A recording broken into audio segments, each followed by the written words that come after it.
Akhirnya, kisruh para broker yang memainkan kendali atas vaksin teratasi dengan masuknya tentara ke dalam arena. TNI di bawah Jenderal Andika dengan gagah berani membungkam BPOM dan membuat Depkes manut. Imunoterapi dendritik yang dilanjutkan penyempurnaannya dan semoga bisa dilanjutkan ke tingkat komersial, kemudian dijadikan acuan alternatif senjata perang lain melawan COVID. Gitu dong TNI, itu baru namanya bernegara. Aktif ambil bagian karena ini wilayah perang, wilayah Anda, wahai abdi negara militer TNI. Jangan pikirkan lagi izin ini itu. Ini keadaan darurat perang. Selama resikonya mendekati nol, imunoterapi dendritik segera dipakai ke masyarakat. Terima kasih BPOM dan Depkes yang akhirnya manut dengan langkah TNI, dan terima kasih TNI yang dengan tegas bersikap karena ini wilayah perang biologi. Kita harus menangkan perang ini dan kami rakyat tidak keberatan TNI yang di depan. Jangan broker vaksin yang di depan mengacaukan kebijakan bernegara lagi dia. Vaksin Nusantara sekarang sudah berjalan aman. Berjalan aman setelah Kepala Staf TNI Angkatan Darat Jenderal menertibkan Kementerian Kesehatan dan BPOM melalui MOU di Markas Besar TNI di Cilangkap,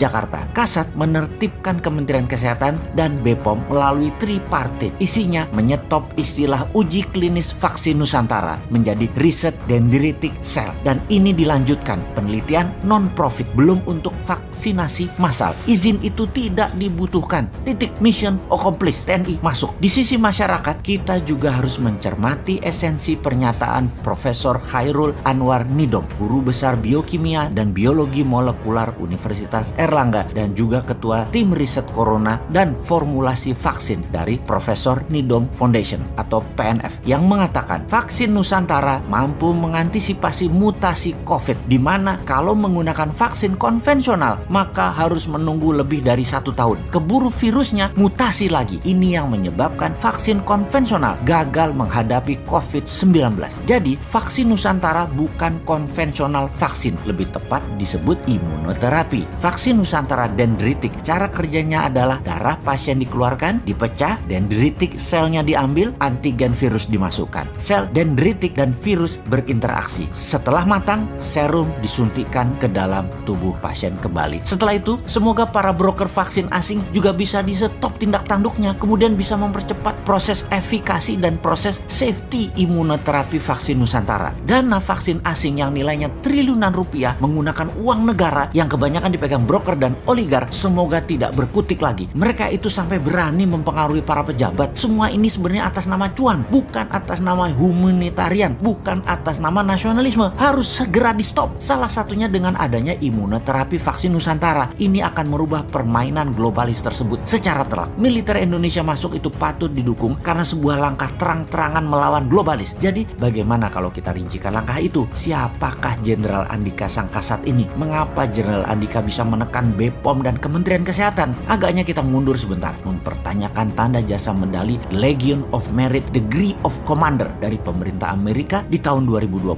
kemarin. Itulah medali tertinggi yang pernah diberikan kepada seorang petinggi militer negara lain, di mana bagi pengamat intelijen pertahanan ini sesungguhnya kode keras. Pentagon adalah nasionalis. Pentagon di bawah Chief Joint Staff Panglima Gabungan E. Miley memang nasionalis tulen yang mengadakan perjanjian ekstra ketat kepada Biden tepat sebelum hari pelantikan, yang isinya kita semua sudah buka di informasi jauh-jauh hari sebelum ini. Anggaran militer 4 tahun ke depan nilainya 3 triliun dolar dan tetap berperang melawan Tiongkok. Apa yang terjadi? Semuanya disetujui oleh Biden. Jadi medali The Legion of Merit Degree of Commander adalah kode keras perlawanan terhadap globalis yang disematkan kepada Jenderal Andika. Dan kalau militer dalam hal ini Jenderal Andika bertindak, inilah tindakan nasionalis melawan globalis. Kembali ke imunoterapi vaksin Nusantara. Ini adalah kabar baik untuk kemanusiaan. Dunia segera melihat secerca harapan baru dimulai dari Indonesia tanpa cawe-cawe regulator yang miring ke globalis dan broker vaksin. Good luck.